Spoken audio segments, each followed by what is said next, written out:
Hey everyone! Welcome back to World on a String by Dara. I'm Dara, and let's teach you all how to design your own cross-stitch patterns today. Starting designing your own cross-stitch patterns can be a bit daunting. There's a bunch of softwares out there to use, there's a bunch of different processes to try, and I'm here to tell you that it's not as hard as you think. And believe me, it is so much fun to bring your artwork to life. Today, I'm going to walk you through the entire process of designing your own cross-stitch pattern. From start at the idea, the design, like drawing your idea, all the way through the test stitching and the very finished piece. The pattern idea given to me was requested by my mom, and at the time of filming, she has absolutely no idea that I'm working on it for this video. I'm planning on giving it to her once it's fully finished, as a small Valentine's Day gift. So before we jump into it, I wanted to outline first my basic design process, which is draw, chart, test stitch, adjust, and fully finish. So the first step, obviously, is what are you going to design? Drawing your pattern is the first step in the process. For me, I like using my iPad with Procreate to initially sketch the first idea that I have for a cross-stitch pattern. I have attempted going straight to the charting process before, and while it works, I've found that the patterns that I end up drawing first, I tend to end up exploring more ideas for it, adding small details that I don't think I would have if I had started just with the charting process. So just to work out any kinks in your design, figuring out any details that you wanted to add, I would definitely recommend at least a small sketch first of what you're imagining in total. My mom gave me the prompt of 3 tulips, so that's what I'm starting with. I knew I wanted it to be more than just the flowers themselves, so I decided to add more flowers that have complementary colors, some bugs, and this cute little magical sparkle border. This whole drawing process took me around 45 minutes to get the basic idea down, colors picked, etc. Alright, and now we're on to charting.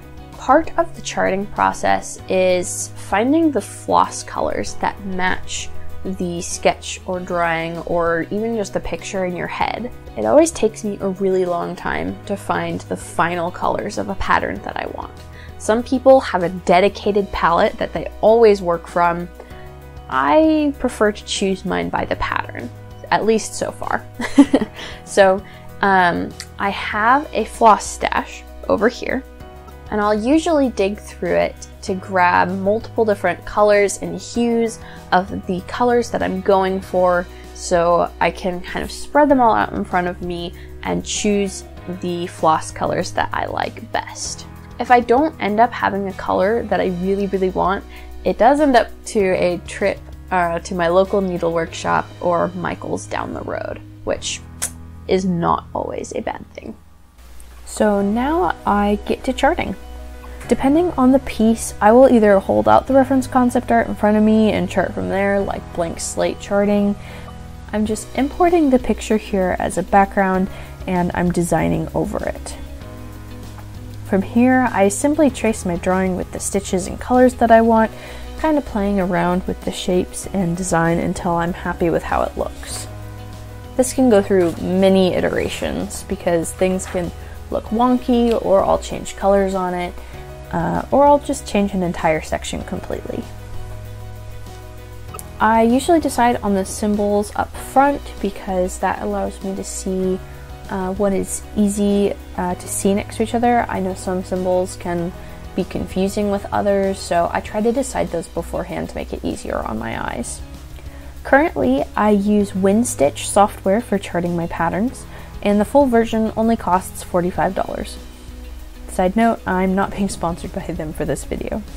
I have used other softwares in the past, such as KX Stitch, which is an open source Linux-based operating system software.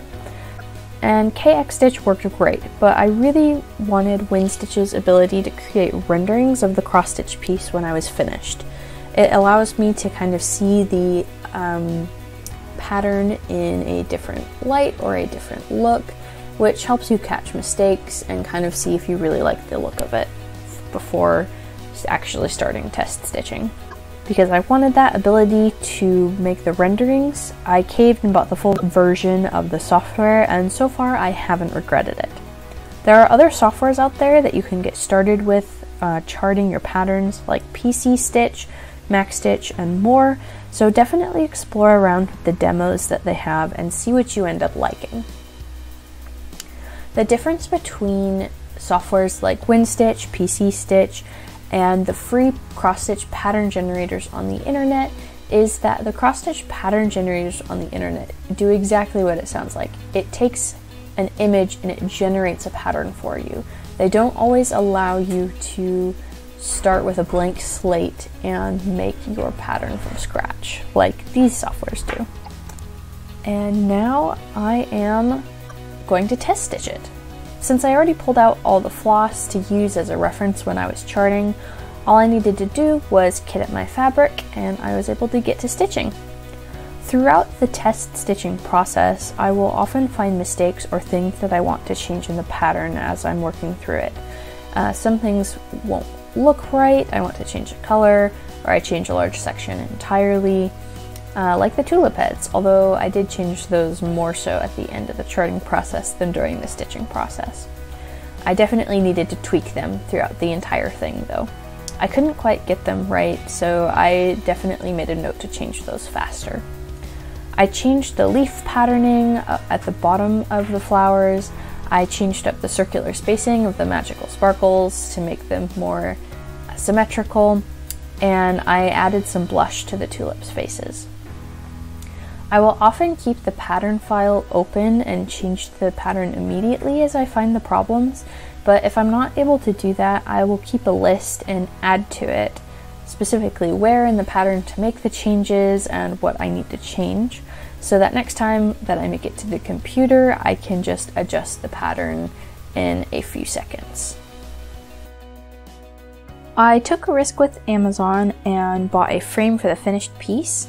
A lot of the time I will usually 3D print frames to frame my pieces instead, but my husband has been super busy with his master's work, so I ended up just buying a frame instead. And the pink seemed to rather perfectly match my little tulips, so I thought I would give it a shot. To cut out the mat, I just traced around my piece and used an X-Acto knife to trim the sides. After that, it was pretty easy to put the whole thing together in a frame. After getting the frame from Amazon and doing the mat, I finally finished it, and here it is! It is super, super cute. The pink of the frame really accentuated the tulips just like I hoped it would. I wasn't sure if it was gonna be like a perfectly matching color, but it really, really turned out, and I am super, super happy with the final product. If I get a chance, I'm going to put a video of my mom opening this here. Hey, hi. Okay, close your eyes. Okay. That's it. Can I put out my hand? Yeah. Okay. Okay. Open. Wait, I'm just gonna see. Okay, it's a frame. Uh-huh. Oh my gosh! I stitched your pattern! Cute! You made Remember? it! Yes, for 3 tulips. I said little tulips. Oh, I love it. Oh, thank you. You're welcome. And it's in a pink frame and they're pink tulips. I love it. This is adorable. And you put Susanna. I did. Look.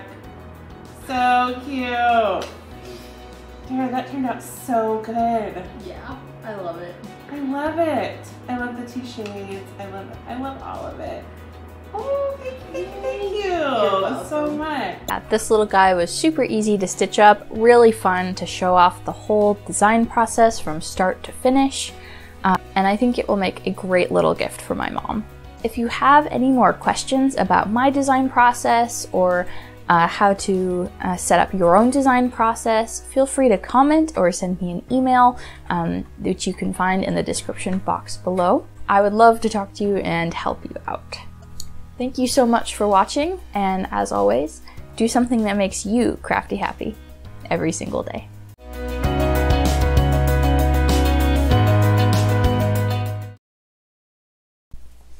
Okay, and after all that work, here is the finished piece.